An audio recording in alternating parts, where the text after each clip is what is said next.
Hello. তোমরা নিশ্চয়ই বুঝতে পারছো যে আমার ঘরে একটা বাল্ব জ্বলছে, আর যেখান থেকে আলোগুলো এসে সমস্ত বস্তুর উপর পড়ছে, সমস্ত জিনিসগুলোর উপর পড়ছে, এবং সেখান থেকে কি হচ্ছে, ধাক্কা খেয়ে আমার চোখে আসছে, যে কারণে আমি আমার চারপাশের বস্তুগুলোকে দেখতে পাচ্ছি। মানে আলো কোনো একটা আলোক উৎস থেকে বা কোনো একটা মাধ্যম থেকে যখন অন্য একটা মাধ্যমে অন্য একটা বস্তুর উপর গিয়ে পড়ে, তখন ধাক্কা খেয়ে পুনরায় কি হয়, ধাক্কা খেয়ে পুনরায় ফিরে আসে বা ফিরে যায়। তো এই যে ঘটনা, এটাকে বলি আলোর প্রতিফলন বা রিফ্লেকশন অফ লাইট রে। তো আজকে আমরা রিফ্লেকশন অফ লাইট রে দেখবো। এবং স্পেশালি এই যে ধাক্কা খেয়ে ফিরে আসা, এটা কিন্তু যদি সারফেসটা অনেক পলিশ শাইনি হয়, মানে চকচকে সারফেস হয়, তাহলে কিন্তু আমরা এই ধাক্কা খেয়ে ফিরে যাওয়ার ব্যাপারটা খুব ভালোভাবে কিন্তু লক্ষ্য করতে পারি। এবং আলোর পথকে বোঝার জন্য আমরা একটা লেজার লাইটের কিন্তু সাহায্য নিতে পারি। তো দেখো, এখানে আমি একটা মিররকে নিয়ে নিয়েছি, এই মিররটা, এবং একটা লেজার লাইটকে নিয়ে নিয়েছি পুরো ব্যাপারটা ভালো করে বোঝার জন্য। তো এখানে আমি মিররটাকে রেখে দিলাম, এবং নিচে আমি কিছু ধূপকে রেখে দিয়েছি যাতে করে ধোঁয়ার সৃষ্টি হয়, এবং স্ক্যাটারিং এর ফলে আমরা লাইটের পাথটা ভালো করে বুঝতে পারি। ওকে। তো এখানে দেখো, আমি যে এই লেজার লাইট দিয়ে লাইটকে এই মিররটার উপর ফেলছি, তখনই তোমরা খেয়াল করতে পারবে যে এই যে লাইটটা পড়ছে, যে লাইটটা পড়লো নিচে, এটা হচ্ছে তোমার আহ লাইটটা পড়লো এবং পড়ে দেখো এই চকচকে তলে ধাক্কা খাওয়ার পর আবার পুনরায় কি হচ্ছে, যেদিক থেকে গেছিল সেই দিকেই ফিরে যাচ্ছে। তো এই যে ঘটনা, এটাই কিন্তু আলোর প্রতিফলন বা রিফ্লেকশন অফ লাইট রে। তার মানে এটা কিছুই না, এটা হচ্ছে বাউন্সিং ব্যাক অফ লাইট রে। লাইট যখন একটি চকচকে তলে পড়ছে, তখন কি হচ্ছে, আলোটা ধাক্কা খেয়ে পুনরায় প্রথম মাধ্যমে ফিরে যাচ্ছে। ওকে।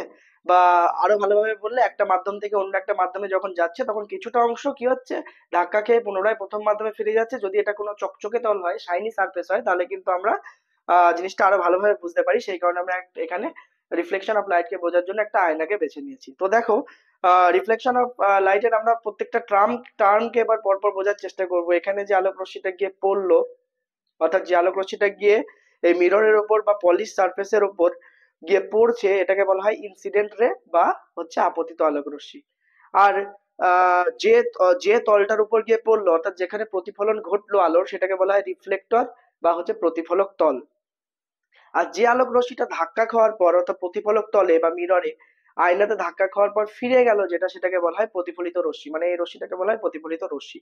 আর যে বিন্দুতে গিয়ে দেখো, যে বিন্দুতে গিয়ে ধাক্কা খাচ্ছে, অর্থাৎ যে বিন্দুতে গিয়ে পড়লো আলোক রশ্মিটা প্রতিফলক তলের উপর, ওটাকে বলা হয় পয়েন্ট অফ ইনসিডেন্স বা আপতন বিন্দু। এবার দেখো, আমরা যদি এই প্রতিফলক তলের সঙ্গে লম্বভাবে একটা সরলরেখাকে আপতন বিন্দু দিয়ে অঙ্কন করি, অর্থাৎ এই বরাবর এই যে আহ লম্ব সরল রেখাটা হবে, এই লম্বটায়, অর্থাৎ আমরা যদি একটা লম্ব রেখা অঙ্কন করি যেটা আপতন বিন্দু দিয়ে যাবে এবং প্রতিফলক তলটার উপর লম্ব, সেই সরল রেখাটাকে আমরা বলবো হচ্ছে নর্মাল বা অভিলম্ব। নর্মাল বা অভিলম্ব। এবার দেখো, এই অভিলম্বটা এই যে আপতিত রশ্মি রয়েছে, এই আপতিত রশ্মির সঙ্গে একটা কোণ করবে, তাই তো? একটা কোণ করবে, যেটাকে বলা হয় আপতন কোণ বা পয়েন্ট অফ ইনসিডেন্স।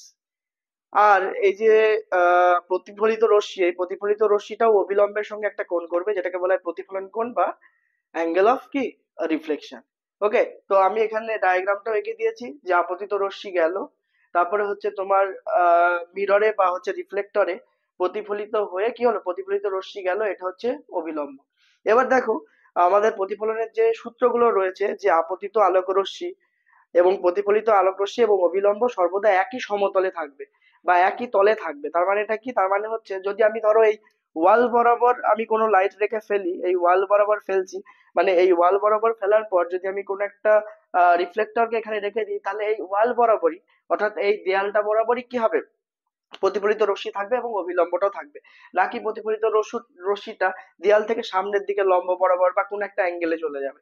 তাহলে অ্যাকচুয়ালি একই তলে থাকবে বলতে তুমি তোমার হাতের তালুটাকেও নিতে পারো। হাতের তালুতে নিয়ে দেখো, এখানে আপতিত রশ্মি এটা, প্রতিফলিত রশ্মি এটা, এবং অবিলম্ব হচ্ছে এটা, প্রত্যেকটা জিনিসকে আমি আমার হাতের তালুর মধ্যে পেয়ে যাচ্ছি। তো এটাই হচ্ছে একই তলে। আবার যদি দেখো, এখানে যদি আমি চেঞ্জ করে দিই, আহ এখন দেখো, আপতিত রশ্মি এবং প্রতিফলিত রশ্মি দুটোরই ডিরেকশন চেঞ্জ হয়ে গেছে। আপতিত রশ্মিও এরকম ভাবে যাচ্ছে এই সেম তলে, এবং প্রতিফলিত রশ্মিও এরকম ভাবে বার হয়ে আসছে, নাকি উপরের দিকে যাচ্ছে এখন।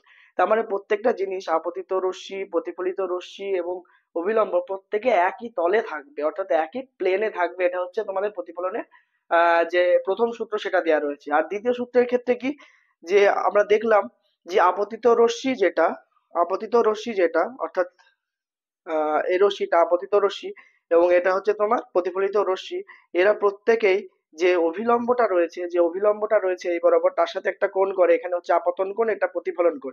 এবার যদি আমি ধীরে ধীরে আপতন কোণকে বাড়াই, ধীরে ধীরে যদি আপতন কোণকে বাড়াই, এখন দেখো এখান থেকে এতটা হয়ে গেছে আপতন কোণ, প্রতিফলন কোণও বেড়ে যাচ্ছে। ধীরে ধীরে আবার যদি বাড়াই, এখনো বাড়িয়ে দিই, যত আমি আপতন কোণকে বাড়াচ্ছি ততই প্রতিফলন কোণ বাড়ছে, বা যত আমি আপতন কোণকে কমাচ্ছি ততই কিন্তু প্রতিফলন কোণও ধীরে ধীরে কি হচ্ছে, কমে যাচ্ছে।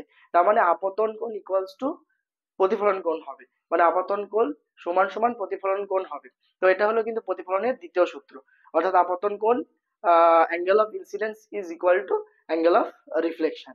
তাহলে এই ছিল কিন্তু তোমাদের দুটো প্রতিফলনের সূত্র।